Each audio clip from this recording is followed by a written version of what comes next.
Making a little portable desk. Glued it up yesterday, but there's a little gap here. Not that big a deal, but we're going to fill it in. First, we're going to get some sawdust out from under the bench. Yummy! Take some wood glue, a palette knife, although you can also use your kitchen butter knife or a dinner set or something, any flat surface. And then take some of the dust. You don't need a lot, really. Add the glue.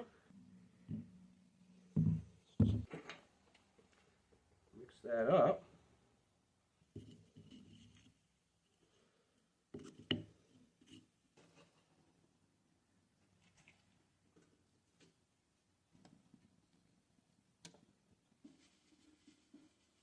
Perfect.